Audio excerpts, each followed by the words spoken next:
Hey YouTubers, it's Brian Big Boy 1000 back at you again with another video here. Today's going to be a little quick video here, something I picked up, little cheap cleaning kit I thought I would share for some of you guys that have an AR-15 or whatnot, because that's what it is, a little AR-15 cleaning kit. And the reason why I was making this video is because, 22 long rifle bullets are kind of hard to come by, and everybody's kind of like, that's hard to believe because, it's 22. But let me tell you, it's hard to come by cleaning supplies here at my local Walmart. I've been in there the past couple weekends and they don't really have much of anything, especially no solvent. I was there yesterday, they didn't have any solvent, but they did have this little $40 AR-15 tactical gun cleaning kit for 40 bucks. And I was like, all I need is a bore brush, I mean not a bore brush, but a chamber brush and some solvent, just a little extra. And nobody had it. Well, my local gun stores, of course, were around here are closed on the weekend, so I went shooting today, and these are the guns that I shot, and I was like, I need to get some more gun cleaner and maybe, a little toothbrush or something to kind of clean with because I can't seem to find mine. And on the way home from my friend's house where I was shooting at, there was a Kmart. I said, well, I know Kmart don't sell guns, but I think they have gun cleaning supplies. So I went in there, and they had a few things, but, kind of the same thing. They didn't have much of anything as far as gun solvent. This is the only thing I had, and it was like around $9 or so, less than $10. They had this, pretty nice sized can, and it was all they had, so I was like, I'll go ahead and get it because, I got a full bottle of this foaming cleaner, but I like to use this on small parts and handguns, not necessarily my barrels. And I had this, but somehow it got spilled, and there's like maybe a tablespoon left in there, so I needed to get some. Had plenty of oil, so I picked that up at Kmart. And then while I was there, I was looking for chamber brushes or something. Just happened to see this last kit hanging up there for $19.99. And I snapped a picture with my phone just to check prices elsewhere. And Walmart's was $25.97, but of course they didn't have it in stock. But it's kind of a cool little kit. Like I said, it says 223-556 gunmaster, 20 bucks. I mean, it ain't the best, but it comes with a scraper and a few things. Here, I'll show it to you. Open it up. You get a mop, you get a bore brush, and then you get a plastic punch, which slides inside here, and you can use that to pull with. Then you get this cable here, pull through cable. You get some patches. So here you get a patch puller, some screwdriver bits and hex bits.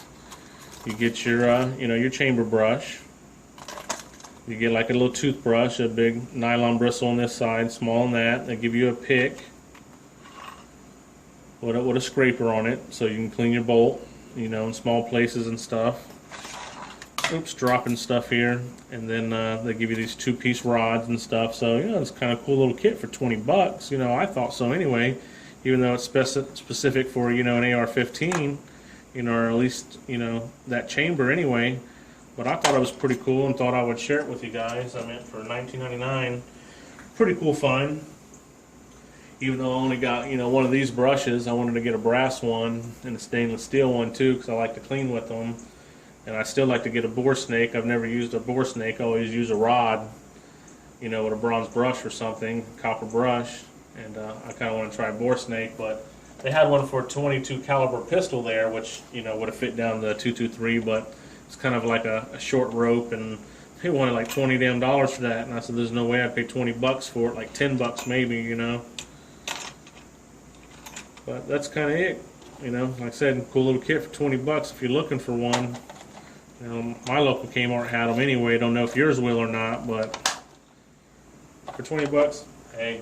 And just to let you guys know, if you've been following me, I built the AR-15 from scratch, and today was the first day I actually got to put test fire rounds through it. Sights were off pretty good. I was worried about, I didn't check the headspace, and that I was worried about the gun, giving me some problems or some issues.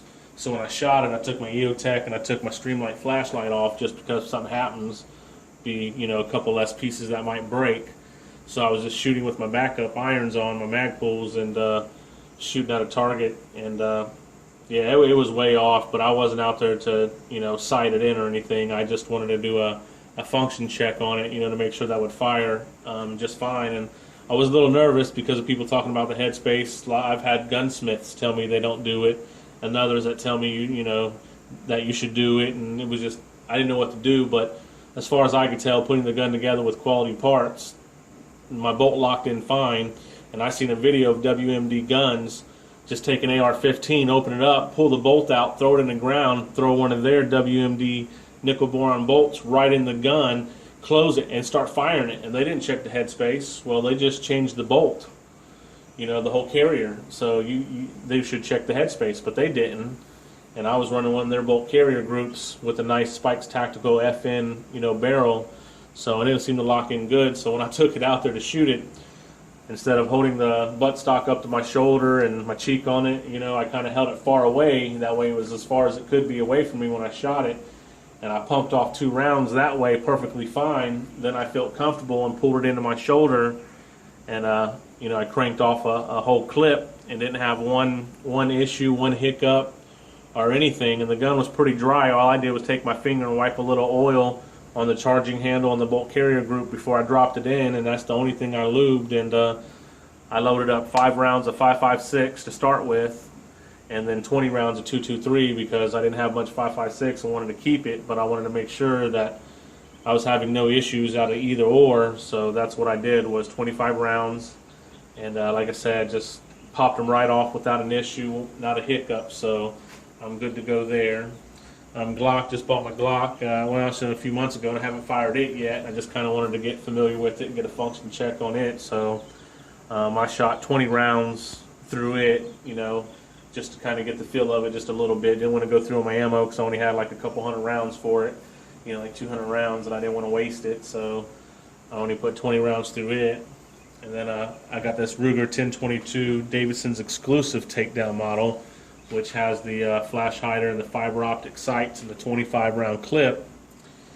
And 22 is so hard to come by, and people price gouging so expensive. I didn't want to shoot that much. I only had like 2,058 rounds of 22 is all I got. And I went out there with like a cheap box of 50 that I'd picked up at Walmart for like less than $4 that I happened to have. And I just took that out there and filled the clip up twice because it holds 25. And normally automatics are picky with the ammo, so I figured I'd grab the cheapest, you know, of the 22 that I got and just give it a shot. And I took it out there in 2 clips right through the Ruger 1022, not a failure, not a hiccup. Same with the Glock. I filled the clip up twice and not a failure. You know, it was good to go. So now I'm going to start saving up some more ammo and try to get out to the range instead of my buddy's house, go out to the range and actually get out there where I can sit down, take my time at a table, and really sight the guns in and get them where they need to be. Because yeah, I wasn't doing too good with the Glock with the fixed sights, even though I was shooting at a little piece of paper with a turkey on it. I think I put 1 round on it out of the 20. The rest of them didn't even hit the target. So, and I haven't been shooting in probably 10 years or more. But I've had firearms, just been busy and haven't had the money, and kind of turned my attention back to firearms. So I'm gonna get out and try to shoot a little bit more of that. And 22 would be awesome to go out and have fun with, and you know, get a little bit more range time in. But right now 22 is so hard to come by, you don't even want to shoot it, you know. So anyway, I'm rambling on about what happened today, and just a little bored. But like I said, I was just showing you guys this because if you got an AR-15 and you're looking for something cheap, even if you get on the internet or whatever, and you can kind of look this up, Gunmaster, and Google it or something, go to eBay, Walmart, Kmart, whatever. If you're looking something cheap and you don't want to spend a whole lot of money, $20. Now, granted, for another additional $20, you'll get a a better pouch to carry it in. I think you get 1 or 2 extra kind of tools, and you get a little small bottle of solvent. But hey, man, I've got plenty of rods and plenty of oil and plenty of things in my other universal cleaning kit that I just don't want to keep adding to it. But I definitely needed something specific for the 223, and I didn't have nothing. I was just surprised that Kmart actually had a kit for that kind of gun. So that's what the video was kind of about, just to kind of show you guys a look at that. And like, share, subscribe, comment down below. Till next time, guys, later.